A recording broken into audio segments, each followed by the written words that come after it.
Oh, Okay. wala akong pakialam. Itong lugar mo to. Kala mo kung sino bakit? tapak ka rin pala dito sa Ano kayo, kung umapak ako, kinuha ko ba? Ninakaw ko ba? Ikaw nga, hollow block, semento, kinuha mo, hindi naman iyo. O bakit? Dahil nasa lugar mo? Oo, bakit? Ganun ba? Ikaw ang nahiya.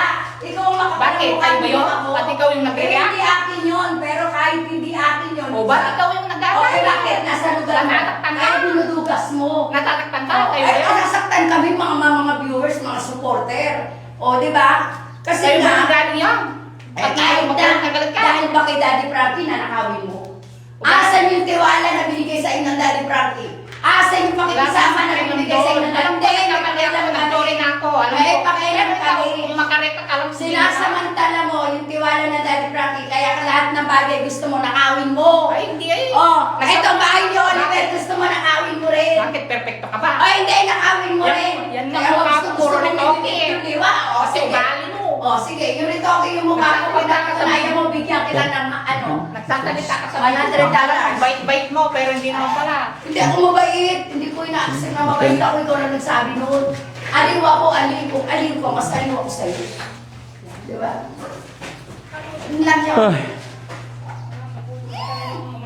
Tumahimik ka! Taray-tarayan, kahit saan lugar ako, kahit saan pwesto ako. Si Inday pa rin to. Unang-una mo nga akong pinintasan, Inday Badida eh. Ang tsaka-tsaka mo na yan, Inday Badida. Kita. Eh! Ikaw, pato pala. O sige, asa na rito, okay? Patunayan mo, may resibo ka.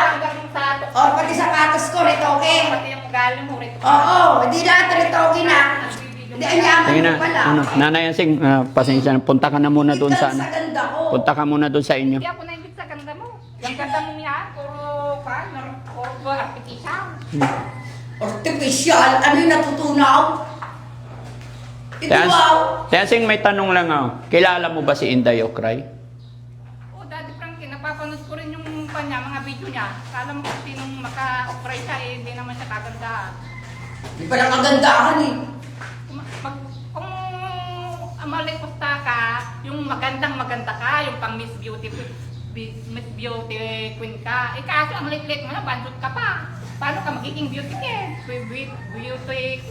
Ay, ikaw nga ang pangit-pangit mo pero magsalita ka at gumawa ka ng ano kay Daddy Frankie, wagas na wagas.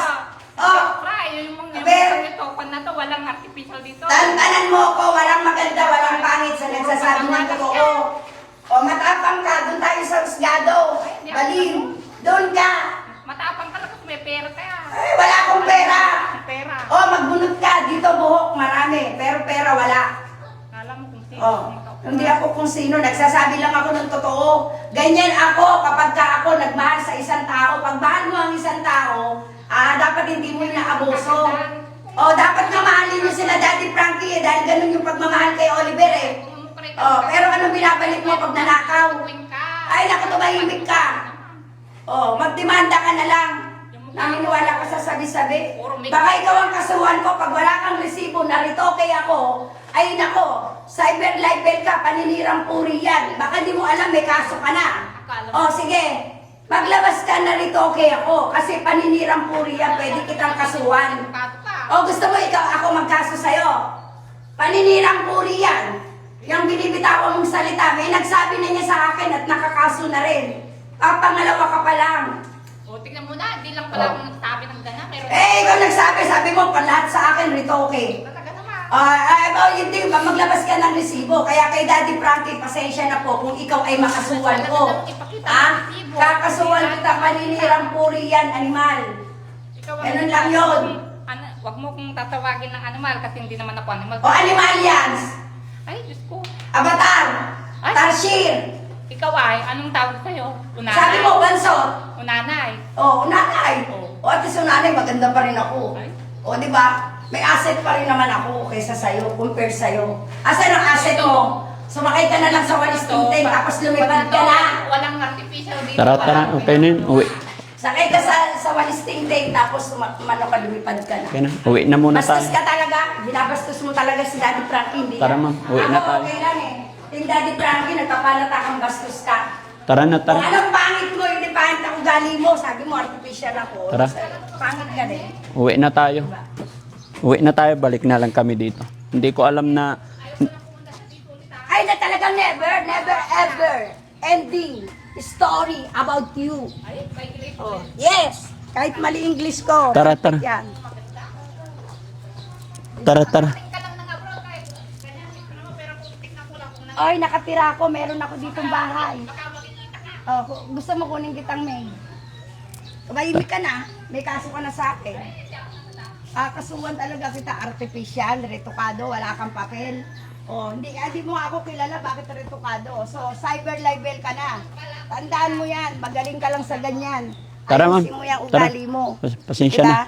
Pag pangit ka, kailangan Tara, Han. maganda yung ugali mo. Hayaan mo na din. Aliw. Uwi muna tayo. Aliw ka talaga. Binawalis-walis mo ka. Hindi ko alam na galit siya kay Inday Ukray. Baka may nagsulsul. Nagulat ako. Kala ko babati. Baka may nagsulsul. Galit pala siya kay ano. Nadala niya pa yung walis tambo. Hindi ko alam na ano. Hindi niya ang ganda ko. Visit siya. Pag naraw akong aapak dito. Apak ako. Pagdadala akong ano. Hindi na tuloy natin nahintay si Kuya JJ. Asan ba si Kuya JJ? Mamaya pa yung darating. Tara, sige, sunod na lang. Para mabuo natin. Kumbaga, kasi hindi ko talaga inaasahan na ganun yung magiging attitude ni Madam Ansing ngayon. Nagulat din ako kaya hindi ako makasingit. Pasensya ka na, Ma'am Inday, no? Okay lang po. Hindi ko alam na ganun mangyayari. Hindi ko alam na ano yung nirereklamo ni Ansing, yung pagre-reaction. Opo. Hindi kasi, nag-uusap kami, na ano nyo naman si Kuya Oliver, di ba? Mm. Ngayon ko lang nakaharap, pero okay naman si Kuya Oliver. Tapos nung dumating siya, nandun tayo sa kwarto ni Kuya Oliver. Dumating siya, may ganyan-ganyan. Sabi ko pa nga, bumulong pa nga ako, alam dyan si Ansing, gumanong pa nga ako. Hindi naman tayo pumunta dito para makipag-away.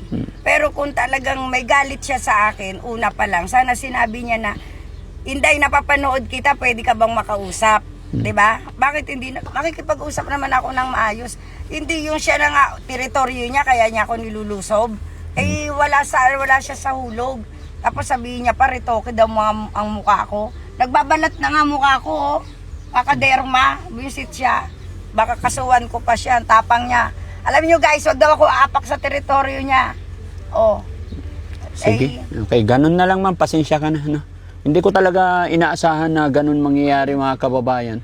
Kaya nanginginig yung tuhod ko kanina. Bastos, alam niyo kung di lang ako naawat, pa-flying kick ko talaga yan. Kahit teritoryo niya to, pa-flying kick ko talaga yan. Nahiya pa rin ako kay Kasi yung mga nakaraang punta namin, ma'am, hindi namin siya talaga kinakausap pa. Kinakausap. Oo, napanood Si ko Kuya JJ. Kumbaga, mula nung, di ba, in-stop ko yung bahay, tapos nakiusap siya na gawin ulit. Mula nung sinimula ulit, hindi muna namin siya kinakausap. Nagulat ako bakit lumapit siya ngayon eh. Siguro Diba? may nakapagsabi. Tsaka hindi lang naman ako yung nagre-reaction sa kanya. Dami-dami naman nakikisawsaw. Diba? Ba't ako lang yung pinanggigigilan niya? Baka ikaw kasi yung nakita niya dito. Hindi ko alam kasi wala rin naman siya nababanggit sa akin na Kung ganun. gusto niya, kasuhan niya ako, walang problema yun. Gusto niya, Sige. i-postpone ko pa uwi ko eh. Sige, tara, diretso na muna tayo sa bahay, no? Ha? Nanginig si, nervous tuloy si Mami Rochelle. Hindi ko talaga kalain na ganun mangyari, hindi ko... Tinatawa ko, meron nga dinaan ako sa tawa. Kasi natatawa talaga ako sa, kumbaga gusto ko nalang tawanan yung sinasabi niya. Pero umaaboso na siya eh, kaya yung... Kala ko nga nagbibiruan lang kayo eh. Hindi ko naman siya kilala para makipagbiruan ako sa kanya. Kala ko nagulat ako, kala ko nagbibiruan lang kayo. Kala ko, sabi ko may usapan ba tong mga to na nagbibiruan? Diba? Bigla kasi sumugod si Ansing, hindi ko alam kung bakit siya. Sugod-sugod siya, ang tapang niya. Sumugod siya doon sa Manila. Tignan ko lang tapang niya. Pag hindi may, ewan ko sa kanya, mahirap magsalita guys. Kasi Pero, hindi na tuloy natapos yung pagtutur oo, natin hindi sa yun bahay. Hindi talaga yun ang punta namin, ang purpose namin dito. Kung hindi, itur ako ng Daddy Frankie sa bahay ni Kuya Oliver. Pati yung kulungan nga, hindi na nga ako Oo. nakita eh. Oo. Oh, syempre, sila Daddy Frankie, yung pangyayaring ganito, iiwas nila ako. Kasi ako kilala ko sarili ko guys. Hindi lang ako pang live. Lahat tayo, may limit sa sarili, alam natin. Pero mga sa sarili narinig natin. kong ibinabato ni Ansing ngayon, yung pagre-reaction mo daw, no? Wala daw ako binibigay sa kanya. Bakit binibigyan mo ba ako? Kaya tinanong ko siya, magkano ka ba? Galit siya, galit Buisit. siya sa pagre-reaction mo. Bakit wala naman ako, nasa video lang naman Sige. yung mga sinasabi ko. Kung ano lang yung nakikita namin, doon lang naman ako Kausapin ko pa ba bumabase. si Ansing? Hindi Tinawag na. mo daw kasi siyang avatar, ma'am. Eh, hindi, nasa video Hindi na? ng Daddy Frankie Sige. yun. Siya Sige. yung nagpaliwanag doon na ang nagbigay nung avatar, yung kasama niya, ka-workmate niya. So, ginaya ko lang yun, pero hindi lumabas sa bibig ko yun. Lagi kong sinasabi sa live ko, baka sungal-ngalin ko siya. Pag hindi ako nakapagpigil, baka takbuhin ko yan dyan. Hindi na. Tara, okay na, uwi na tayo. Ha? Uwi na. Saka na lang mag-usap ulit. Sige. Salamat mga kababayan. God bless.